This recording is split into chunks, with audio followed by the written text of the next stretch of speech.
Hey folks, welcome back for another build video where we are looking at your typical crit hit build and modifying it with a little bit more health. Alright, so here goes the rambling intro for this build, which is to say this build started as an investigation of the new emphasis by the developers post Title Update 20 on introducing more health bonuses to the brand sets, particularly with the 511 Tactical, Palisade Steelworks, and the s.r.o brand sets. So in theory, if you were wearing one piece of 511, two pieces of Palisade, and three pieces of Seska, you could get up to 180% additional health, which looks really good. And if you want to go for a full health build, that's what it would look like. Feel free to try it out, see what you think. In the future, we might do a build where it's pairing that health benefit with the Hunter's Fury benefit of getting health back on kill. But ultimately, as with any build, you have to look at not just what you're gaining, but what you're giving up, because you only have 6 pieces of gear to work with and a limited number of benefits and bonuses to go along with that. So when you're looking at a setup that has all 6 of those pieces, you have to look at what you're giving up, which in this case is a fairly decent amount of critical hit damage, as well as some multiplicative bonuses, including damage to armor and some damage to target out of cover, depending on how you have your weapons rolled. So instead of a full max health build, what we're going with here instead is just a build that utilizes 3 pieces of Seska, not least of all because those are the easiest to put together because they come naturally with a weapon damage core attribute, and instead keeping some of the multiplicative bonuses that we just mentioned. But before I get rambling too far into this, let's start with the specialization. We've gone with Firewall here for a couple of different reasons, one of those being the frontline recovery talent, which gives you 30% health on kill. The second being actually Fiery Response, which on armor break applies burn to enemies within 5 meters. Given how much additional health you've stacked on this build, ideally you're going to be a little more comfortable with your armor breaking, meaning you can use Fiery Response as a bit more of an intentional benefit as opposed to just a nice saving throw when your armor breaks in combat. On top of that, of course, down there we have the Firewall Crusader Ballistic Shield, which in addition to allowing us to slot in that flamethrower, it also gives us a damage bonus to enemies within the cone, indicated by the shield itself. For a primary weapon, I've gone with the St. Elmo's engine here, but you could also go with your particular choice. You could go with the Ouroboros, the named Shield Splinter, or any other variation that you particularly prefer. This is a strict DPS build, so whatever you feel matches best with your playstyle is the primary weapon you should go with. For secondary weapon, I've gone with the Virginian, specifically for the perfect boomerang talent. Critical hits have a 70% chance to return the bullet to the magazine. If a bullet is returned to the magazine, the next shot has a plus 50% increased damage. I find this weapon pairs particularly well with the Coyote's Mask, and it gives you a longer range method of engagement. So this is particularly a secondary weapon that I would recommend if you actually don't go with the St. Elmo's and go instead with a shorter range SMG like the Ouroboros or the Dark Winter. And for a pistol, we have the Orbit, which comes with the perfect finisher talent. Swapping from this weapon within 10 seconds of killing an enemy grants 35% critical hit chance and 40% critical hit damage for 15 seconds. So really, this sidearm is just a really nice way to increase both your crit hit chance and, more importantly, your crit hit damage if you get the opportunity to get a sidearm kill with this weapon.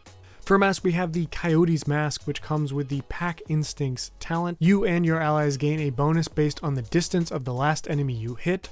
At 0 to 15 meters, it's 25% critical hit damage. 15 to 25, it's split 10 and 10 damage and chance. And then at 25 meters and beyond, it is 25% critical hit chance. The reason why I mentioned this mask when talking about the perfect boomerang talent on the Virginian is because while this build is at the 60% critical hit chance cap with the St. Elmo's or a similar assault rifle with the appropriate mods on it, when you switch to a secondary weapon that doesn't have as much crit hit chance natively stacked on it, you're going to see that crit hit chance cap drop well below 60%, which for a talent like Boomerang, or in this case Perfect Boomerang, which really benefits from being at the cap, this mask is a great way to ensure you can be at the cap for both your primary and secondary weapons without wasting critical hit chance when you have your primary weapon with all of that critical hit chance stacked on it. From there, we'll move on to our backpack with our first piece of s.r.o, giving us plus 10% critical hit chance. And then on top of that, we've gone with the Vigilance talent, which increases total weapon damage by 25%, and taking damage disables this buff for 4 seconds. On top of that, on both the mask, backpack, and chest piece, we have critical hit damage in the mod slot, critical hit chance, and critical hit damage both in those secondary attribute slots. For chest piece, we have our second piece of s.r.o, giving us 10% hazard protection. This is the one kind of wasted attribute between the 3 s.r.o pieces, but ultimately having a bit more hazard protection on any build isn't necessarily a bad thing. And again, it gets us 2 steps on our way to that 90% health bonus that we're really striving for on this build. And then for the talent here, we've gone with Obliterate because it's a crit hit build. Critical hits increase total weapon damage by 1% for 10 seconds, and this stacks up to 25 times. So this is definitely a talent that's going to be more beneficial on your primary weapon, given that your secondary weapon here is very slow firing. But you can still benefit from Obliterate by building stacks with your primary, and then if you do switch to your secondary, just making sure you get a critical hit at least once every 10 seconds to maintain those stacks. For gloves, we have the Contractor's Gloves. These will be a common piece on any DPS build you're going to play in this game because it has that all-important 8% damage to armor unique secondary attribute. On top of that, we have a weapon damage core and critical hit chance in the secondary attribute slot there. That one piece burn bonus of LMG damage is being wasted, but given that this is one of only a few ways to get damage to armor on your DPS build, we'll certainly take that concession. For holster, we have our third and final piece of s.r.o, giving us that plus 90% health benefit. On top of that, we have both weapon damage, critical hit damage, and critical hit chance here again in the secondary attribute slots. For Kneepads, we have Fox's Prayer, again, along with the gloves here, a very common choice for most DPS builds. In this case, it's because of the unique damage to target out of cover bonus that you get there in that secondary attribute slot.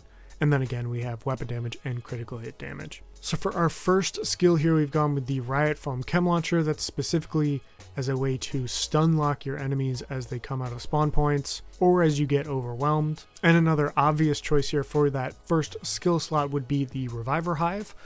Given how often this build is going to be without armor, having the Reviver Hive on as just a second way to get yourself up if you so need it wouldn't necessarily be the worst thing in the world. But I will say, if you don't find yourself going down that often, having a more proactive skill like the Riot Foam Chem Launcher really helps you as you scale up the difficulty, allowing you to keep yourself up on your feet and take down enemies even faster.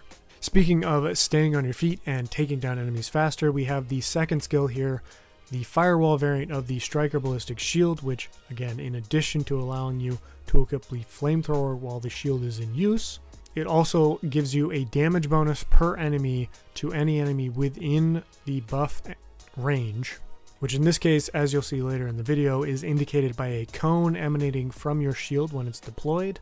And again, for any enemy within that cone, you get a 10% bonus to your damage, which can help you significantly increase the damage output of this build, and again, take down enemies even faster than before. So there you have it, an all-red build with an additional 90% to your maximum health.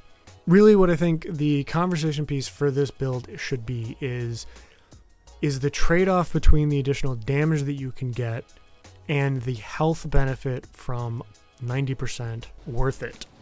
If you're the type of person that likes running an all-red crit build but feel like it just doesn't have enough survivability, you just need that extra half second to get your bullets out, this could be the build for you, because I think this definitely has a little bit more survivability at the expense of a higher ceiling for your damage. But it doesn't sacrifice nearly as much as, say, adding an armor core to your build normally does, so this might be a really nice middle ground if you find yourself to be that person. That being said, ultimately, only you can find out, so please put this one together. Let me know what you think in the comments below. As always, like and subscribe if you like this video, and tell your friends about the channel so you can continue to help us grow and make stuff like this. Thank you so much for watching, and I will see you in the next one.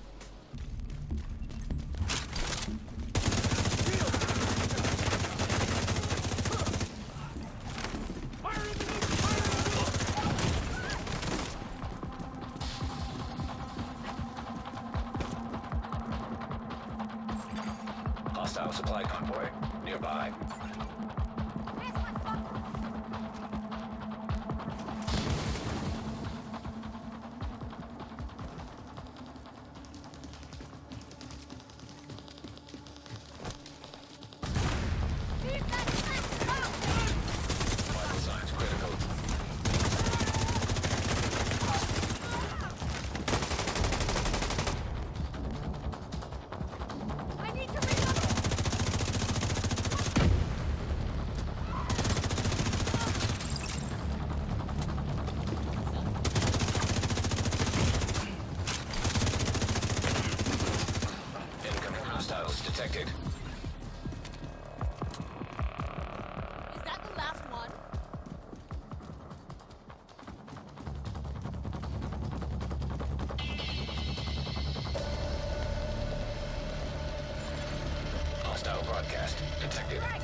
That's the target, Agent.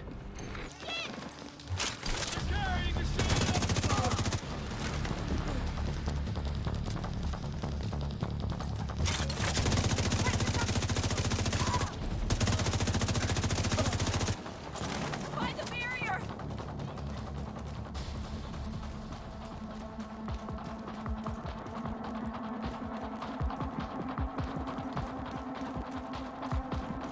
Just fucking dial!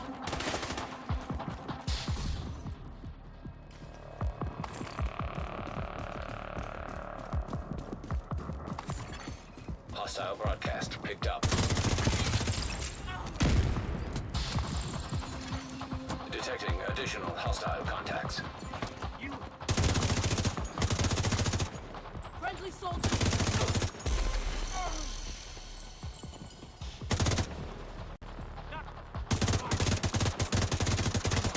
Seek and destroy. Incoming hostiles detected. Man down!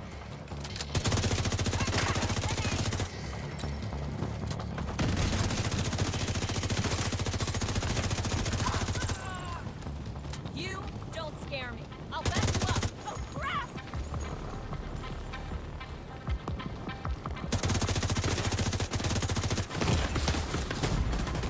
Immediate medical assistance needed. Detected. Nearby location guarded by hostiles.